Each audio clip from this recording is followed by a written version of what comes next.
Good morning. आप लोग कैसे हैं? आई होप आप बहुत अच्छे होंगे। आज कुछ सीडीपी के क्वेश्चन हैं, उनको हम डिस्कस करने जा रहा हूं। आशा करता हूं कि आपको बेहद पसंद में आएगा। तो चलते हैं अपने क्वेश्चन की ओर। पहला क्वेश्चन हमारा ये रहा। नूर विद्यालय में अपना लंच बॉक्स लाना भूल गई है तथा यह कहते हुए तान्या से उसका लंच साझा करने के लिए कहा, तुम्हें आज अपना लंच मेरे साथ साझा करना चाहिए क्योंकि कल मैंने तुम्हारे साथ अपना लंच साझा किया था। लॉरेंस कोहलवर के नैतिक विकास के सिद्धांत के अनुसार नूर का कथन डैश अभिविन्यास को प्रारूप डैश अवस्था पर दर्शाता है। ऑप्शन कानून एवं व्यवस्था, पश्च परंपरागत, आज्ञापालन पूर्व परंपरागत, अच्छा होना पूर्व परंपरागत, आदान प्रदान परंपरागत। तो यहाँ पे आदान प्रदान की बात की गई है, तो राइट आंसर हमारा 4 हो जाएगा, क्योंकि यहाँ क्या की अदला बदली की गई है। यहाँ पे अदला उसने कहा है कि तुम मेरा लंच बॉक्स प्रयोग कर लो, यूज कर लो, हम तुम्हारा लंच बॉक्स प्रयोग कर लें। तो यहाँ पे क्या हुआ? आदान प्रदान परंपरागत हुआ। आगे बढ़े साथियों, अगला क्वेश्चन। समाज में विभिन्न लिंगों के लिए उपयुक्त मानी जाने वाली प्रारूपिक विशेषताओं के बारे में जन सम्मान की अवधारणाओं को क्या कहते हैं? यहाँ पे समाज की बात की गई है साथियों। आप जैसा कि जान रहे होंगे, समाज की बात हुई है। समाज के विभिन्न लिंगों के लिए प्रयुक्त माने जाने वाली प्रारूपिक विशेषताओं के बारे में जन सम्मान अवधारणाओं को क्या कहते हैं? तो हमारा क्या हो जाएगा? ऑप्शन देखते हैं। जेंडर विभेदीकरण, जेंडर भूमिकाएं, जेंडर पहचान, जेंडर रूढ़िवादिता। तो राइट आंसर इस 4 हो जाएगा, क्योंकि जेंडर रूढ़िवादिताएं हो जाएगा। आगे बढ़े साथियों, अगला क्वेश्चन। हाल ही में पाठ्यचर्या में ऐसी कहानियों को शामिल करने के लिए विवेकशील प्रयास किया गया है जिसमें पिता घर के कार्यों में लगा रहता है और माता साहसी गतिविधियों को करती है। यह कदम किस लिए महत्वपूर्ण है? तो यहाँ देखते हैं, उल्टा दिखाया गया है। जेंडर पक्षपात नहीं है साथियों यहाँ पे, क्योंकि जो पुरुष है, पिता जो है वो घर के काम कर रहा है, जो माता है वो मतलब बाहर के काम कर रही है, कठिन काम गतिविधियां कर रही है। तो क्या हुआ? ये देखते हैं ऑप्शन क्या होगा इसमें। यह जेंडर पक्षपात को सशक्त बनाता है? नहीं, जेंडर पक्षपात को बिल्कुल नहीं बनाता है, क्योंकि जो पिता है घर का काम कर रहा है, माता बाहर का काम कर रही है। तो यह जेंडर रूढ़िवादिता को समाप्त करता है। आगे देखते हैं, यह जेंडर स्थिरता को प्रोत्साहित करता है या जेंडर विभेदीकरण को बढ़ाता है? नहीं साथियों, यह जेंडर रूढ़िवादिता को समाप्त करता है, क्योंकि जो पिता है वो घर के काम कर लेता है, माता जो है बाहर के काम कर लेती है। और कभी कभी क्या होता है, माता जो है घर के काम कर लेती है एंड पिता बाहर के काम कर लेता है। तो यह क्या है? जेंडर रूढ़िवादिता को समाप्त करता है। साथियों आगे बढ़ें, अगला क्वेश्चन। वायगॉस्की के अनुसार जब एक वयस्क बच्चे के निष्पादन के वर्तमान स्तर को सहयोग द्वारा विस्तारित करता है तो इसे क्या कहते हैं? सहयोग की बात आ गई है साथियों, ध्यान में रखकर आंसर देना है। वायगॉस्की के अनुसार जब एक वयस्क बच्चे के निष्पादन के वर्तमान स्तर को सहयोग द्वारा विस्तारित करता है तो इसे क्या कहते हैं साथियों? जवाब दीजिएगा जल्दी से। खोजपूर्ण अधिगम, समीपस्थ विकास का सिद्धांत, जेडपीडी से इंग्लिश में बोलते हैं। इसका फुल फॉर्म होता है zone of proximal development, ZPD. इसकी बात कर रहे हैं फिलहाल। ये ऑप्शन सही नहीं है, आपको बता देते हैं ताकि आपको याद रहे। समीपस्थ विकास का क्षेत्र होता है, इसका इंग्लिश में बोलते हैं, इसका फुल फॉर्म है जोन ऑफ प्रॉक्सिमल डेवलपमेंट। तो आगे देखते हैं, ये पाठ दिया हुआ है, पाठ या ढांचा, अंतः व्यक्तिनिष्ठता। तो यहाँ पे हो जाएगा साथियों हमारा पाठ या ढांचा, पाठ या ढांचा हो जाएगा। इसको हम इंग्लिश में बोलते हैं स्कैप फोल्डिंग देना। स्कैप फोल्डिंग क्या होता है? स्कैप फोल्डिंग शिक्षक देता है, और किसके लिए होता है? ये क्वेश्चन बन सकता है पेपर में, किसके लिए स्कैप फोल्डिंग दिया जाता है? ये बच्चों के लिए स्कैप फोल्डिंग दिया जाता है, और बच्चों की सहायता करने के लिए। जब बच्चे कुछ समस्या आ जाती है बच्चों के, तो उसको समाधान करने के लिए शिक्षक की जरूरत होती है। जो शिक्षक होता है उसमें सहायता करता है, वही हमारा स्कैप फोल्डिंग कहलाता है साथियों। आगे बढ़ें, अगला क्वेश्चन। जीन पियाजे के संज्ञानात्मक विकास के सिद्धांत के अनुसार परिकल्पित निगमनात्मक तर्क किस अवधि में विकसित होता है? ध्यान देखिए, हमें क्वेश्चन देखना है। जीन पियाजे के संज्ञानात्मक विकास के सिद्धांत के अनुसार परिकल्पित निगमनात्मक तर्क किस अवधि में विकसित होता है? संवेदी चालक अवस्था, जो हमारे जन्म से 2 वर्ष होती है? नहीं साथियों, ये नहीं हो सकती है। पूर्व संक्रियात्मक अवस्था, ये भी नहीं हो सकती है, ये हमारी होती है 2 से 7 ईयर्स। और तीसरी आ गई मूर्त संक्रियात्मक अवस्था, ये हमारी होती है 7 से 11 वर्ष। अमूर्त संक्रियात्मक अवस्था ये होती है 11 से 15, या कोई 16 भी कह देते हैं किसी लोग। तो इसमें देखते हैं कौन सा क्वेश्चन होगा। हमें निगमनात्मक तर्क की बात की गई है साथियों। निगमनात्मक तर्क बच्चा कब करने लगता है? तो हमारा होगा अमूर्त संक्रियात्मक अवस्था। राइट आंसर इस 4 होगा।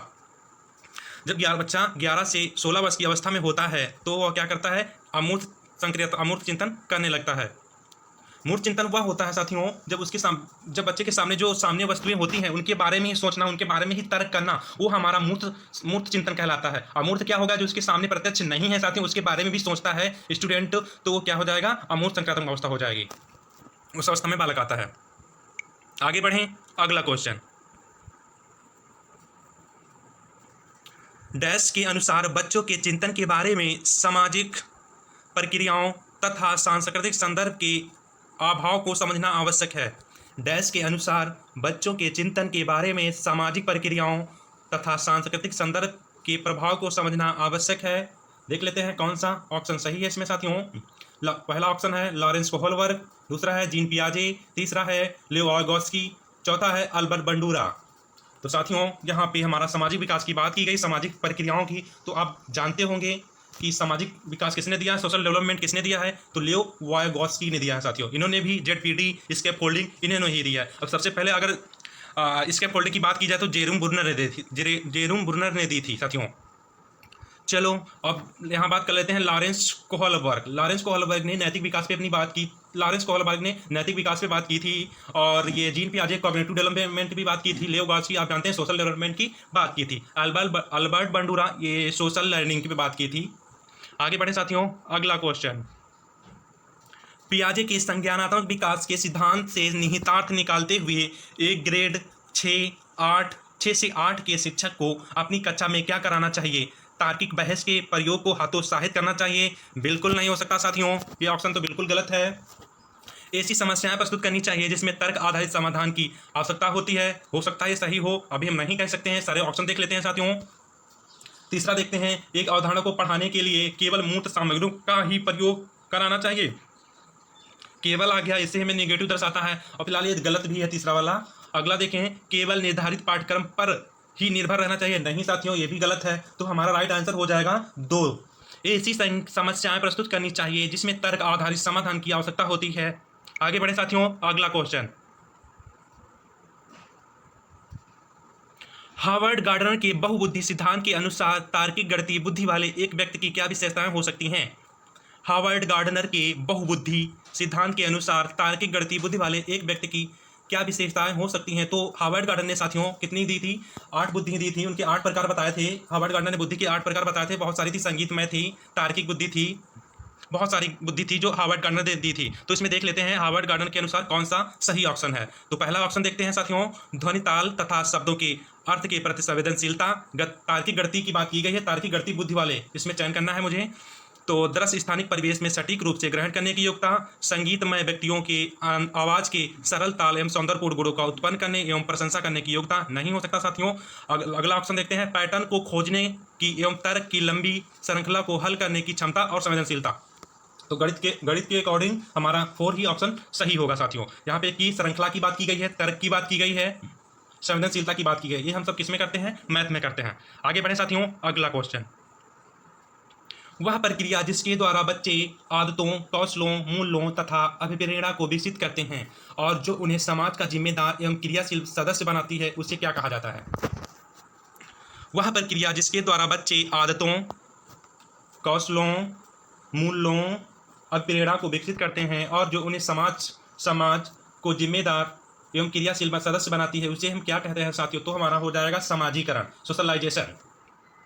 आगे बढ़े साथियों, अगला क्वेश्चन 10 वाला क्वेश्चन है। अभी तक कितने सही हुए हैं आप जवाब दीजिएगा साथियों। मानव विकास के संदर्भ में आनुवांशिकता तथा पर्यावरण की भूमिका के बारे में निम्नलिखित कथनों में से कौन सा सही है? मानव विकास के संदर्भ में आनुवांशिकता और पर्यावरण की भूमिका के बारे में निम्नलिखित में से कौन सा कथन सही है? वैयक्तिक विभिन्नताओं को एकमात्र कारण आनुवांशिकता है। गलत है साथियों। परिवेशी प्रभाव पूर्ण रूप से एक व्यक्ति के विकास को निर्धारित करती है। ये भी गलत है। मानव विकास को ना तो आनुवांशिकता और ना ही पर्यावरण प्रभावित करता है साथियों, ये भी गलत है। आनुवांशिकता एवं पर्यावरण दोनों एक जटिल पारस्परिक क्रिया के रूप में मानव विकास को प्रभावित करते हैं। राइट आंसर इज 4 होगा साथियों, जैसा आप लोग समझ रहे होंगे। आगे बढ़े साथियों, अगला क्वेश्चन। एक प्रगतिशील शिक्षा में क्या होना चाहिए? हमें यहाँ चुनना है ऑप्शन कौन सा राइट होगा। जल्दी से बताइए साथियों। विद्यार्थी के द्वारा ज्ञान की संरचना की जाती है, विद्यार्थी के द्वारा निष्क्रिय ज्ञान के रूप में प्राप्त किया जाता है। विद्यार्थी के द्वारा ज्ञान को उसी रूप में दोहराया जाता है। दोहराने की बात बिल्कुल नहीं करेंगे। रिमूव आउट लर्निंग एनसीईआरटी बता रहा है तो हम यहाँ दोहराने की बात क्यों करेंगे।